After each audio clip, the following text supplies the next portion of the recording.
નમસ્કાર, અમારી news channel news for Kathiawad ને લાઈક કરો, શેર કરો અને સબસ્ક્રાઇબ કરો. News for Kathiawad.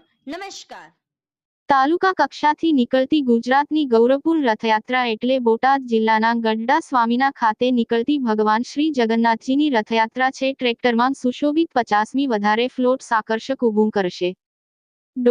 3 નૂતન રથમાં બિરાજમાન થઈ 31 વર્ષે પણ ભગવાન ગઢપુર ધામમાં ધામધૂમપૂર્વક નગરચર્યાએ નીકળશે. અષાઢી બીજના દિવસે બોટાદ જિલ્લાના ગઢડા સ્વામીના ખાતેથી છેલ્લા 30 વર્ષથી નીકળતી ભગવાન શ્રી જગન્નાથજીની રથયાત્રા 31 વર્ષે પણ ધામધૂમપૂર્વક નીકળશે. ભગવાનની 3 કાષ્ઠની મૂર્તિઓનું અને 3 નૂતન રથનું નિર્માણ કરવામાં આવ્યું છે. તેમાં ભગવાન જગન્નાથજી માટે નંદીઘોષ, બહેન સુભદ્રાજી માટે દલપદલન અને ભાઈ બળભદ્રજી માટે તાલધ્વજ નામના 3 નૂતન રથોમાં બિરાજમાન થઈ પ્રથમ વખત ભગવાન ભક્તોને દર્શન આપવા માટે ગઢપુરના માર્ગો પર નીકળશે. આ વર્ષે 50મી વધુ ટ્રેક્ટરમાં સુશોભિત આકર્ષક ફ્લોટ્સ લોકો માટે આકર્ષણનું કેન્દ્ર બનશે. સાથે સીધી ધમાલ, આદિવાસી નૃત્ય મંડળી, નાસિક ઢોલ, કાઠિયાવાડી રાસ નૃત્ય, લંબુજી ઠીંગુજી, ટેડી બિયર, 6 જેટલા ડીજે સાઉન્ડ સાથે ભક્તિમય વાતાવરણમાં વાજતે ગાજતે સમગ્ર ગઢડા શહેરમાં રથયાત્રા ધામધૂમપૂર્વક નીકળશે. આ રથયાત્રા માટે આશરે 100 મણ ઉપરાંત કઠોળના પ્રસાદનું વિતરણ કરવામાં આવશે. ગઢપુર રથયાત્રા માટે નવા ગીતો બનાવવામાં આવ્યા છે, જે પણ આ વર્ષે રથયાત્રામાં આકર્ષણ જમાવશે.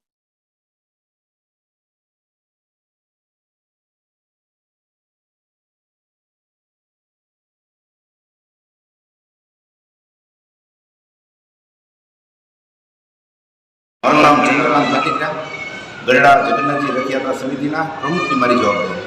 આજે 31મી રથયાત્રા નીકળવાની છે આવતીકાલે, તો એનો કોઈ વિશેષ આયોજનમાં શું કઈ વ્યવસ્થા?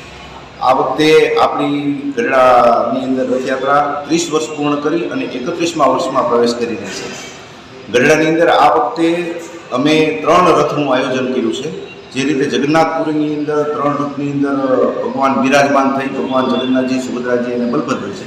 જે રીતે રથયાત્રામાં નગરચર્યા નીકળતા હોય છે, એ જ રીતે ગઢડાની અંદર આ વખતે પણ 3 રથની અંદર ભગવાન બિરાજમાન થશે. 3 સુંદર રથનું ગઢડા રથયાત્રા સમિતિ દ્વારા અત્યારે નિર્માણ થયું છે અને ગઢડાની અંદર આ રથયાત્રાને લઈ ખૂબ જ ઉત્સાહનો માહોલ છે. ગઢડાની અંદર બધાય પોતપોતાની રીતે સહકારમાં છે. બધાય સ્ટોલ, બધાય ટ્રેક્ટરોવાળા, બધાય મંડળોવાળા, બધા જ વ્યક્તિઓ અત્યારે ખૂબ જ ઉત્સાહપૂર્ણ વાતાવરણમાં આ રથયાત્રાની અંદર જોડાવા બધા તલપાપડ છે. ઉપરાંત આ રથયાત્રાની અંદર કમસે કમ 50 જેટલા ફ્લોટ હશે. એ બધા અને બીજા બધા વાહનો થઈ અને 60-70 સુધીના વાહનોની અમારી અપેક્ષા છે.